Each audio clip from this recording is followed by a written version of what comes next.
Eos channel சொந்தங்கள் அனைவர்கள் மீதும் ஏக இறைவனின் சாந்தியும் சமாதானமும் என்றென்றும் நிலவட்டுமாக.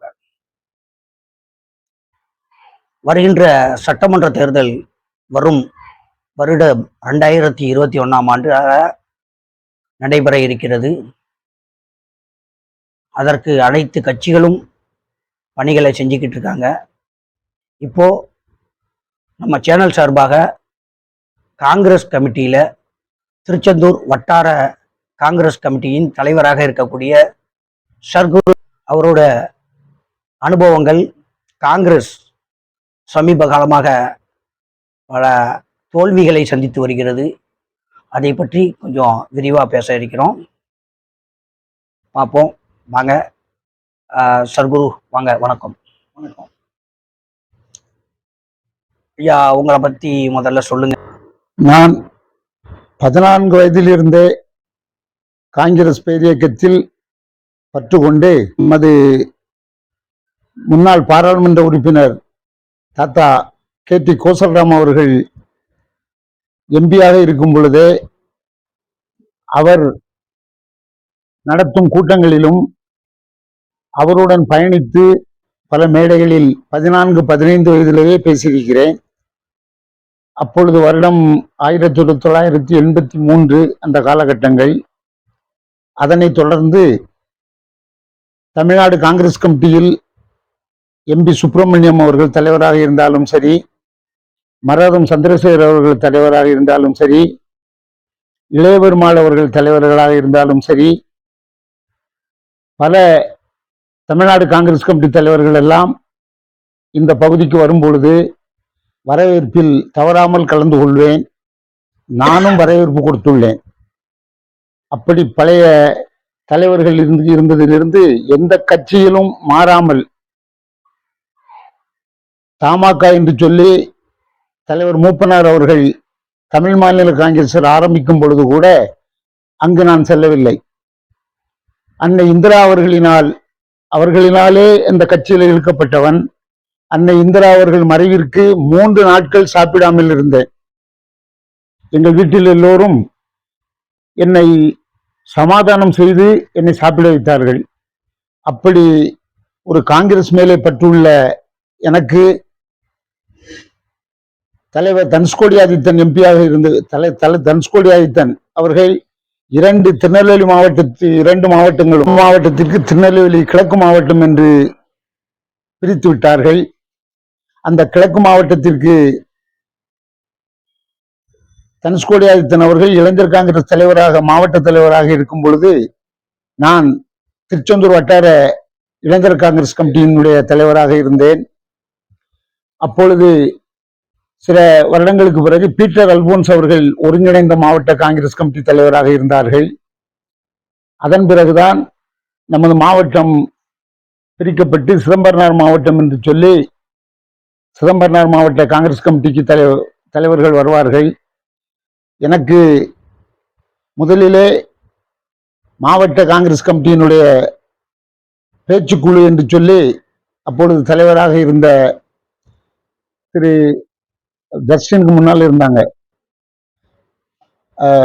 சரத்குமார் அவர்களுடைய அண்ணன் அவர்கள் தலைவராக இருந்தார்கள். APC சண்முகம் அவர்கள் தான் மாவட்டத்தினுடைய பொறுப்பாக இருந்து கவனித்தார்கள். எனக்கு சிறப்பு பேச்சுக்குழு என்று சொல்லி அந்த குழுவுக்கு என்னை தலைவராக நியமனம் செய்தார்கள். அதன் பிறகு ஆறுமனேரி நகர காங்கிரஸ் கமிட்டியினுடைய துணைத் தலைவராக பயணித்தேன். அதன் பிறகு மாவட்ட காங்கிரஸ் கமிட்டியினுடைய செயலாளராக பணியாற்றினேன். அதன் பிறகு படிப்படியாக நமது திருச்செந்தூர் வட்டாரத்திற்கு என்னை தலைவராக 96 என்று நினைக்கிறேன் நியமனம் செய்தார்கள். நான் எனக்கு 11 கிராம பஞ்சாயத்துகள், 11 கிராம பஞ்சாயத்திலும் காங்கிரஸ் கமிட்டியினுடைய கிராம காங்கிரஸ் கமிட்டியினுடைய பொறுப்பாளர்கள் நியமனம் செய்து எனக்கு 4 நகர தலைவர்கள், ஒன்று திருச்செந்தூர், அடுத்தது காயல்பட்டினம், அடுத்தது ஆறுமுகநேரி, மற்றொன்று காணம். இப்பொழுது திருச்செந்தூரும் காயல்பட்டினமும் நகராட்சி ஆகிவிட்டது.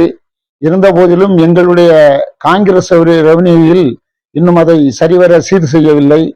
எனவே அந்த இரண்டுமே இன்னும் அந்த தலைவர்கள் எல்லாம் நாங்கள் எல்லாம் ஒன்று சேர்ந்துதான் செயல்பட்டு கொண்டிருக்கிறோம். காங்கிரஸ் பேரியக்கம் என்பது ஒரு சாதாரண இயக்கம் அல்ல.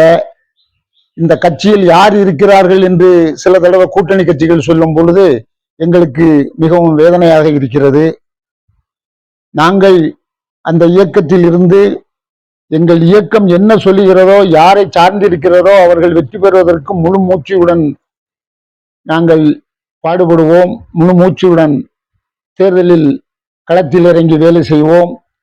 கிட்டத்தட்ட 6 மணி எங்களுடைய திருச்செந்தூர் வட்டாரத்தை எடுத்துக்கொண்டால் திராவிட கட்சிகளுக்கு இணையாக எந்த நேரத்திலும் நாங்கள் களம் இறங்குவதற்கு தயாராக இருக்கிறோம் என்று உங்களிடம் தெரிவித்துக் கொள்கிறேன். திருச்செந்தூர் தொகுதியை பொறுத்த வரைக்கும் முடிசூடா மன்னனாக அனிதா ஆர் ராதாகிருஷ்ணன் அவர்கள் செயல்பட்டு சிறப்பாக பணிகளை செஞ்சு வர்றாங்க. இந்த தேர்தலையும் திராவிட முன்னேற்ற கழகத்தின் சார்பாக அவர்களுக்கு சீட்டு கிடைக்கும் என்று எதிர்பார்க்கப்படுகிறது. ஏன்னா தொகுதியில பல நல்ல செயல்களை அவர்கள் செய்திருக்கிறார்கள். அனிதா ராதாகிருஷ்ணன் என்றாலே அவர்களுக்கு தனி பேரே இருக்குது. அவர்களுக்கென்றே வாக்கு வங்கிகளும் இருக்கிறது. அதை மறக்க முடியாது. நீங்க காங்கிரஸ் இந்த தரம் திராவிட முன்னேற்ற கழகத்தோட இணைந்து கூட்டணியில இருக்கும்போது இந்த தொகுதியில உங்க கேண்டிடேட்டை யாராவது நிறுத்துவதற்கு கேட்பீர்களா, இல்ல கேட்கறதுக்கு வாய்ப்பு இருக்கா, இல்ல அனிதா ராதாகிருஷ்ணன் அவர்களுடனே இணைந்து பயணம் மேற்கொள்வீர்களா? மாவட்ட கமிட்டி தலைவர் ஒரு நல்ல தலை சிறந்த தலைவர். அவர் சிறுவைகுண்டம் தொகுதியின் எம்எல்ஏவாக இருக்கின்றார். நல்ல பணிகள் செய்து கட்சியை நல்ல முறையில் தூத்துக்குடி தெற்கு மாவட்டத்தில் முன்னேற்றத்தில் கொண்டு வந்து கொண்டிருக்கிறார். அவர்கள் என்ன நினைக்கிறார்கள் என்று அவர்களுடைய முடிவுபடிதான் நாங்கள் செயல்படுவோம். இது தவிர எங்களுக்கு தமிழ்நாடு காங்கிரஸ் கமிட்டி என்ன உத்தரவிடுகிறதோ, யாருடன் கூட்டணி வைத்திருக்கிறோமோ அவர்கள் சொல்லும் நபர், அது நாங்கள் கூட்டணி எங்களுடைய கட்சி மேலிடம் சொல்வதற்கு கட்டுப்பட்டு செய்வோம். ஆனால் என்னை பொறுத்தவரையில் அனிதா ராதாகிருஷ்ணன் ஒரு நல்ல செயல் வீரர் தான். அவர்களுக்கும் எங்களுடைய கூட்டணியில் இருந்து மீண்டும் வாய்ப்பு கொடுத்தால் மறுபடியும் அவர்களை கடந்த முறை வெற்றி பெற செய்ததை விட அதிக வாக்குகளில் வெற்றி பெற செய்ய வைத்து அவர்களை அமைச்சராக வைத்து அழகு பார்ப்போம். தமிழ்நாட்டை பொறுத்த வரைக்கும் காங்கிரசுக்கு எத்தனை இடங்கள் கிடைக்கும் என்று எதிர்பார்க்கிறீர்கள்? எந்த கூட்டணியில இருந்தாலும் எத்தனை இடத்துல போட்டி போடுவாங்க அப்படின்னு எதிர்பார்க்கிறீங்க? என்னுடைய சிந்தனை எல்லாம் எந்த கட்சியுடன் கூட்டணி வைப்பார்கள் அதை பொறுத்துதான் எங்களுக்கு இடங்களை ஒதுக்குவார்கள். திராவிட முன்னேற்ற கழகத்தில் நாங்கள் இப்பொழுது கூட்டணி வைத்திருக்கிறோம். எப்படியும் 30 இடங்களுக்கு மேல் கேட்க வேண்டும் என்று எங்களுடைய கட்சி தலைவர்கள் எல்லாம் பேசிக்கொண்டிருப்பார்கள். நானும் அந்த கூட்டத்திலே கலந்து கொண்டிருக்கிறேன். எனவே இந்த திராவிட முன்னேற்ற கழகம் என்று இந்த கூட்டணியில் எங்களுக்கு எப்படியாவது 30 இடங்கள் பெற்று தருவார்கள் என்று. இந்த தொகுதி திருச்செந்தூர் தொகுதியை பொறுத்த வரைக்கும் வெற்றி வாய்ப்பு யாருக்கு இருக்குது? திருச்செந்தூர் தொகுதியை பொறுத்தளவுக்கு எங்களுடைய கூட்டணி காங்கிரஸ் எங்கே சேர்ந்துருக்குதோ அதுதான் ஜெயிக்கும். தமிழ்நாட்டை பொறுத்த வரைக்கும் எப்படி இருக்குது காங்கிரஸுடைய இதனுடைய நிலை? காங்கிரஸ் இதை விட எந்த கட்சி கூட்டணி வைக்கிறாங்களோ அந்த கட்சி ஆட்சியை பிடிக்கும். ஆனால் நீங்கள் இப்படி சொல்கிறீங்க. ஆனால் இப்போ பீகாரில் பார்த்தோன்னா வெறும் 4 இடத்துல தான் வின் பண்ணியிருக்காங்க காங்கிரஸ். காங்கிரஸ் மிகவும் பின்தங்கி இருக்கிறதா தானே மக்கள் பார்க்குறாங்க. காங்கிரஸ் பின்தங்கி இருக்கிறதுன்னு சொன்னால் காங்கிரஸில் உள்ளவங்களை ஒரு சரியான கூட்டணி கட்சிக்காரங்க முதல்ல பயன்படுத்த மாட்டேங்கிறாங்க. நம்பர் 1. அது பயன்படுத்தலைன்னு அது உங்களுக்கு உங்கள்கிட்ட யார் இருக்கா, உங்கள் கட்சியில் யார் இருக்கா சொல்லும் போதே அப்படி சொல்கிறாங்க. அதைத்தான் இப்போ நம்ம சொல்கிறோம். அப்படி இருக்கும்போது காங்கிரஸ் கூட்டணியில் எந்த கட்சி காங்கிரஸோ எந்த கூட்டணியில் இருக்குதோ அவங்க தான் ஜெயிக்கிறாங்கிறது தப்பாக வந்துடுது இல்லையா? தப்பாக வந்துடுதுன்னா இப்போது எங்கிட்ட ஒன்றும் அப்படி ஒரு பெரிய மோகம் இல்லைன்னு வைங்க. அவங்க டிஎம்கே எங்களை இவ்வளோ அரவணைச்சு வைக்க மாட்டாங்க. ஒரு உதாரணத்துக்கு ஒன்று சொல்கிறேன் கேளுங்க. இப்போ பீகாரில் எலெக்ஷன் நடந்தது. தமிழ்நாட்டிலேருந்து போய் முதலமைச்சர் பீகாரில் எங்களுக்கு போய் ஒர்க் பண்ணணுங்கிற அவசியம் தேவையில்லை. அவர் ஏன்னு சொன்னால் அந்த கூட்டணியை விடக்கூடாது. அங்கே போய் இவங்கள்ட்ட ராகுல் காந்தி அவங்ககிட்டலாம் நல்ல ஒரு இணக்கமாக இருந்தால் தான் கூட்டணி வந்து வச்சுக்கிடுவாங்கன்னு சொல்லி அவரே எங்களை விடக்கூடாது, இவங்களுக்கு ஒரு நல்ல ஸ்ட்ரென்த் இருக்கும், இவங்களை விட்டோன்னா நம்மளுக்கு அப்படி அப்படி கிடையாது, எதிர்மறையாக இருக்குமோன்னு சொல்லி தான் அவரே இல்லை நீங்கள் சொல்கிற கருத்தை வந்து இதில் முரண்பட்டு இருக்குது. ஏன்னா திராவிட முன்னேற்ற கழகம் வந்து மதச்சார்பற்ற கட்சியோட தான் செயல்படணும். மக்களுக்கு வந்துட்டு அதாவது எல்லா மக்களுடனும் இணக்கமாக இருக்கணும். இந்து, முஸ்லீம், கிறிஸ்தவர்கள் எல்லாருக்கும் வந்துட்டு திராவிட முன்னேற்ற கழகம் சரியான நீதி கொடுக்கணும் அப்படிங்கிறதுல உறுதியாக இருக்காங்க. அதனால் மதச்சார்பற்ற கட்சி காங்கிரஸோட நம்ம இணக்கமாக இருக்கணும் அப்படிங்கிறதுக்காகத்தான் அந்த ஃபீல்டு ஒர்க் பண்ணுறதா மக்கள் நினைக்கிறாங்க. என்னுடைய கருத்து, அவங்க எங்களை இப்போ காங்கிரஸை விட்டுறக்கூடாது எந்த காரணத்தை கொண்டும் அப்படின்னு சொல்லலாம். இப்போ இதுக்கு முன்னாடி யாருமே அதிகமாக எங்கள் ராகுல் காந்தியையோ சோனியா காந்தி அம்மாவையோ எதுவும் அதிகமாக பேசலை. இவங்க எங்களை ஒரு பிடிப்பாக வச்சுக்கணும், இவங்ககிட்ட வச்சுருந்தா தான் நம்ம கொஞ்சம் நல்லா நம்மளுடைய ஜெயிக்க முடியும் அப்படிங்கிறதுனால தான் யாருமே சொல்லலை. இந்த ராகுல் காந்தி தான் பிரதமர்னு சொன்னார். அந்த அளவுக்கு எங்கள் மேலே எங்களை விட்டுறக்கூடாதுன்னு தான் அவருக்கு ஒரு எண்ணம் இருக்குதுன்னு அவங்கள்ட்ட சொல்கிறேன். அதாவது கரெக்டு தான் நீங்கள் சொல்கிறது. அது ஒன்றியத்தில் தேர்தல் வரும்போது மத்திய அரசு அமைக்கும் போது ராகுல் தான் பிரதமர், நம்ம வந்து ராகுலை அறிமுகப்படுத்தி ஒன்றியத்துக்கு இது இப்போ நடக்க போகிறது சட்டமன்ற தேர்தல், யார் முதலமைச்சர். இப்போ வந்து காங்கிரஸுடைய பின்பலம் திராவிட முன்னேற்ற கழகத்திற்கு தேவையில்லைன்னு தான் மக்கள் நினைக்கிறாங்க. காங்கிரஸுங்கிற நீங்கள் சொன்ன மாதிரி அதை செஞ்சதை பழைய காலத்திலேருந்தே, காமராஜர் காங்கிரஸ் காலத்திலேருந்து செஞ்சதை சொல்ல மாட்டாங்க, மிகப்படுத்தி பேச மாட்டாங்க. அண்ணாதுரை அவர்கள்லாம் வரும்போது காமராஜர் இல்லாததை சொல்லி தான் ஜெயித்தாங்க. இப்போ நாங்கள் அவர் வச்சுருக்க திராவிட முன்னேற்ற கழகம் கூட கூட்டணியாக இருந்தால் கூட அவங்கெல்லாம் இல்லாததை ஒன்று நடக்காததெல்லாம் சொல்லி சம்மந்தம் இல்லாமல் பேச்சு தான் வச்சு ஜெயித்தாங்க. இவங்க செஞ்சதே சொல்கிறது இல்லை. அந்த அளவுக்கு தான் காங்கிரஸில் அப்படி பழகிட்டாங்க. அதே மாதிரி எங்கள் தலைவர் ராகுல் காந்தி வந்து பொய்யே பேச தெரியாதவர். அவர் ஏதாவது சம்மந்தம் இல்லாமல் இவங்கள மாதிரி அப்படி தருவேன், 15 லட்சம் ரூபா உங்கள் பேங்கில் போட்டுருவேன், அது எல்லாம் உங்களுக்கு சேர்ந்துடும் சொல்லி தான் முதல்ல ஜெயித்தது. இப்படி பொய்யான ஒரு இதுகளை சொல்லி ஒரு கோரிக்கை தேர்தல் வாக்குறுதிகள் கொடுக்கறது, இந்த மாதிரி அவங்க கொடுத்து தான் அவங்க வந்து ஜெயிச்சிருக்கிறாங்க. நான் இந்த 13-14 வயசு காங்கிரஸ்ன்னு சொல்கிறேன்ல, அப்போது இங்கே காங்கிரஸுக்கு எதிர்ப்பு யார் இருக்குன்னா கம்யூனிஸ்ட் தான் இருந்தது. ஏன்னா காலங்களை நீங்கள் சொல்லிக்கிட்டே இருக்க முடியாது, பிஜேபி வருது போகுதுன்னெலாம் சொல்லிகிட்டு இருக்க முடியாது, அதெல்லாம் காங்கிரஸுக்கிட்ட நிற்க முடியாது. ஏன்னு சொன்னால் கம்யூனிஸ்ட் 90 எம்பி இருப்பாங்க, காங்கிரஸ் இருக்கும். எங்கள் ராஜீவ் காந்தி வந்து 310 எம்பி, 405 எம்பி இப்படி தான் ஜெயிப்பாங்க.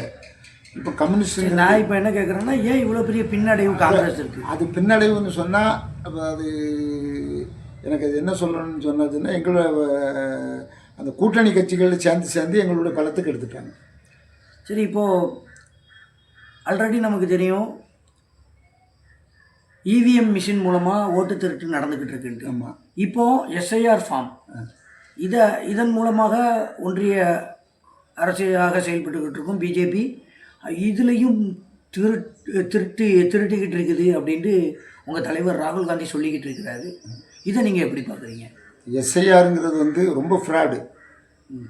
ஏதோ அதை பண்ணணும், தேர்தல் கமிஷன் அதை சொல்லுதுன்னு சொல்லி அதுக்கு தான் கட்டுப்பட்டு தான் இப்போ நாங்கள் அதை முதல்ல நாங்கள் பண்ணக்கூடாதுன்னு சொல்லி ஆர்ப்பாட்டம் பண்ணோம், அது பண்ணோம், இது பண்ணோம். எஸ்ஐஆருங்கிறது வந்து இருக்கிற ஓட்டுகளில் அதை இப்போது அதில் ஒரு ஃபார்மில் ஒரு படிவம் கேட்டிருந்தாங்க. அந்த நம்ம கொடுத்தேல நீங்கள் உங்களுடைய ஆதார் நம்பரை கொடுக்கலன்னா போடலாங்க.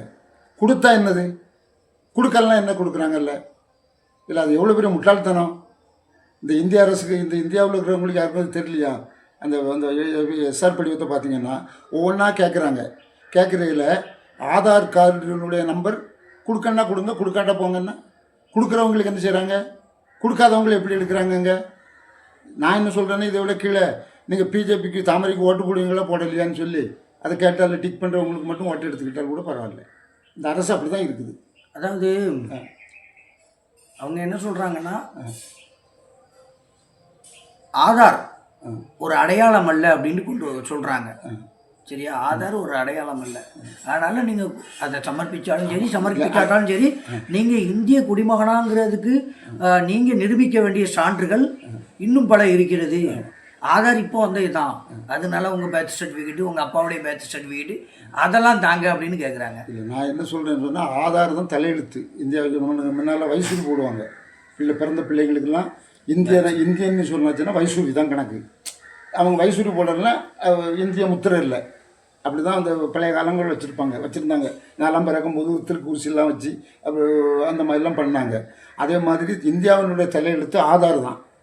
ஆதார் இல்லாமல் எதையுமே அது அசைய முடியாது. இல்லை, அந்த மாதிரிலாம் கேட்குறாங்க. அவங்களுடைய அந்த எஸ்ஐஆருங்கிற சொல்கிறது அவங்களுக்கு வேண்டியவங்களை வச்சுக்கிட்டு வேண்டாதவங்களை திருத்த போகிறாங்களா அப்படின்றதுல தான் எல்கே ஹாஜியார்லாம் இருந்தாங்க. அவங்க இருக்கும்போது அந்த கட்சி எல்கே ஹாஜியார் அவங்களுடைய மருமகன் விஎம்எஸ் நான்லாம் எல்கே ஹாஜியார் இருக்கும்போது என்னப்பா பேமல தம்பியா வாடா அப்படிம்பாங்க. அந்த அளவுக்கு இல்லை, அவங்களுக்குலாம் வயசு இப்போ இருந்துச்சுன்னா 125 வயசு இருக்கும். அப்படி ஆளுக்கு அதே மாதிரி அந்த ஒரு தாழ்த்தப்பட்ட சமுதாயம் அவள் நல்லா அருணாசலம்னு சொல்லுவாங்க. அவள்லாம் என்னை பார்த்த உடனே பிரதர் அப்படிம்பாரு. நான் சின்ன பையனாக தான் இருப்பேன். அந்த அளவுக்கு கால்பட்டுனா காங்கிரஸ் கோட்டையாக இருந்துச்சு. இப்போ கலைஞருடைய கோட்டைன்னு சொல்கிறாங்க.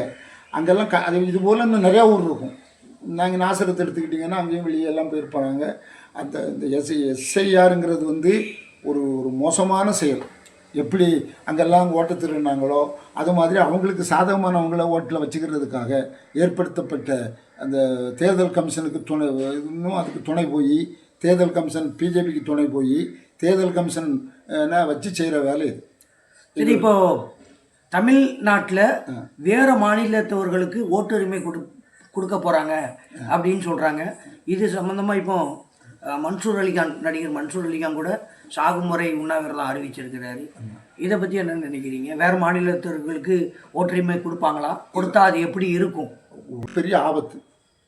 வேறு மாநிலத்திலேருந்து நீங்கள் இங்கே ஓட்டுரிமை கொடுக்கறது பேராபத்து. தமிழ்நாட்டுடைய உரிமை பாதிக்கப்பட்டுரும் அப்படிங்கிறது தான் அதனுடைய உண்மையான கருத்து. ஏன்னா வந்துட்டு நம்மளுடைய மாநிலத்தில் யார் முதலமைச்சர் ஆகணுங்கிறது தமிழன் முடிவெடுக்கணும். அடுத்தவன் வந்து இங்கே உட்காந்துக்கிட்டு அவன் முடிவெடுக்க கூடாது அப்படிங்கிறது தான் மன்சூர் அலிகானுடைய நிலைப்பாடு. அதுதான் வந்துட்டு அவர் சொல்றாரு. ஏன்னா நம்ம மாநிலத்தை யார் ஆளணும், நம்மை யார் ஆளணும் என்பதை நாம தான் கரெக்ட் அப்படிங்கிறது தான் அவர் சொல்றாரு. அவர் சொல்ற 100க்கு 100 கரெக்ட் தான். நீங்களும் அதை தெளிவுபடுத்தி என்று நினைவூட்டுறீங்க. அது சந்தோஷம். சரி, அப்போ வரக்கூடிய தேர்தலில் திருச்செந்தூர் தொகுதியில் வெற்றி வாய்ப்பு திமுக கூட்டணிக்கு இருக்குது. 100% அதான் ஜெயிக்கும். ஓகே, நன்றி. நல்ல மாதிரி பதில்